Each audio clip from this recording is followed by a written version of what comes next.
ওসমান হারুনির গোলামের মধ্যে ছিল। সুবহানাল্লাহ কইতেন না? আজকে আপনারা খাজা বাবা আয়ুব চিশতির ইতিহাস পড়েন, বইটা নিয়ে যান। আমি তো নতুন আসছি, যারা পুরাতন মুরিদান, যারা পুরাতন ভক্ত আশেক, তাদের সাথে মাঝে মধ্যে আলাপ করেন। বাবাজানকে কেমন দেখছেন, কিভাবে দেখছেন, কোন হালত দেখছেন, কিভাবে খাইতো, কিভাবে হাঁটতো, কিভাবে মেহমানদারি করত, কিভাবে মানুষের সাথে কথা বলতো, তিনি কোথায় কোথায় বিচরণ করতেন, দেখবেন তার জীবনটার ভিতরে অসংখ্যবার তিনি আল্লাহর ওলিদের কদমে পড়ে থাকতেন। আল্লাহর ওলির কদম ছাড়া ওলি হওয়া যায় না। সুবহানাল্লাহ। আল্লাহর ওলির কদম ছাড়া ওলি হওয়া যায় না। দুনিয়ার মানুষ শিক্ষিত হতে পারো, কিন্তু বেলায়েত নিতে হলে, মারেফত নিতে হলে মারেফতের ইউনিভার্সিটিতে ভর্তি হতে হবে। বাংলাদেশে মারেফতের তেমন কোন ইউনিভার্সিটি নাই। প্রত্যেকটা মারেফতের ইউনিভার্সিটি হচ্ছে হক্কানি আল্লাহর ওলিদের দরবার। আর ওই ওলির দরবারে গেলে দেখবে সর্বপ্রথম যে জিনিসটা শিক্ষা দেয় সেটা হচ্ছে আদব।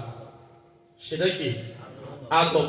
যখন আদব আপনার ভিতরে আসবে, তখন আপনার এই বাম স্তরের নিচের এই জায়গার মধ্যে আলো পয়দা হবে, নূর জ্বলতে থাকবে। এই নূর আপনাকে তরিকত জগতের রাস্তাগুলো সব দেখায়। আপনার আনিত্যকে বিলীন করতে হলে ওলি আল্লাহর কদমে এসে নিজেকে সফদ্দ করে দিতে হবে। নিজেকে সফদ্দ করে দিতে পারলে আপনার আমিত্ব যখন বিলীন হয়ে যাবে, আদবতা ঢুকে যাবে, আপনি তরিকতের রাস্তায় যখন ডুব দিবেন, এই তরিকতের অনেক রাস্তা পাড়ি দিতে দিতে আপনার ভিতরে মারেফতের লাইট জ্বলবে। কিসের লাইট জ্বলবে? মারেফতের লাইট। ওই মারেফতের লাইট যখন আপনার ভিতরে জ্বলে যাবে, ও মিয়া দুনিয়ার পাজারু গাড়ি আর পাজারু মনে হবে না, দুনিয়ার অট্টালিকা আর অট্টালিকা মনে হবে না। এগুলো আপনার কাছে ঝামেলা মনে হবে। ঝামেলা কি মনে হবে? ঝামেলা। আপনাকে দেখবে উস্কু খুস্কু, ভাঙ্গা ঘরে আসেন, ভাঙ্গা পোশাক, কেমন পোশাক, অপরিষ্কার, এটা সেটা। অথচ আপনার ভিতরে কি যে স্বাদ, কি যে মজা, এটা আপনি আর আপনার মাহবুব ছাড়া আর কেউ জানে না। এটা আরেকটা জগৎ। এখন এই আইয়ুবিয়া মঞ্জিল থেকে ফুলের গাছ লাগানো হয়েছে। এটা ফুলগুলো কারা বলেন তো? এই অশেষ আপনারা হচ্ছেন এই বাগানের ফুল। আপনারা কি এই বাগানের ফুল? এখন বাগান কি রকম, ফুল দেখলেই বোঝা যায়। ব্যাস, আর ওয়াজ লাগে? বাগানটা কি রকম? ফুলের সাথে যেরকম ফুল দেখতে তো অনেক সুন্দর, নাকের সামনে নিলে বোঝা যায় এটার গ্রাম কি রকম। ঠিক এই আইয়ুবিয়া মঞ্জিলের, আইয়ুব চিশতি মঞ্জিলের এক একটা ফুলের সাথে দেখতে যেমন তা হোক, উস্কো খুস্কো চুল হোক, দাড়ি হোক, কিন্তু তার সাথে যখন বসবে, তার সাথে কথা বলবে, মানুষ যেন তার গ্রাম নিয়ে মগ্ন হয়ে যায়। তার মাধ্যমে সুন্নিয়ত এখানে প্রতিষ্ঠা হবে। ঠিক না ঠিক? আল্লাহ রাব্বুল আলামিন, আমি আপনাদেরকে আর কষ্ট দিব না। আজকে ভালো একটা কাওয়াল আছে, আমি সময় পেলে শুনতাম।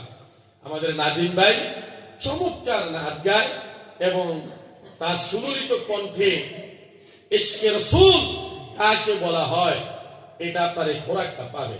আমি আর তার সময় নষ্ট করতে চাই না। পরে ফজর আজান দিবে, ফজর আগ পর্যন্ত আমাদের নাদিম ভাই সুললিত কণ্ঠে, তিনি শুধু ওই নারায়ণগঞ্জে পরিচিত ব্যক্তি নয়, গোটা বাংলাদেশ এবং কলকাতা, ইন্ডিয়াতে যাকে চিনে, খুব চমৎকার।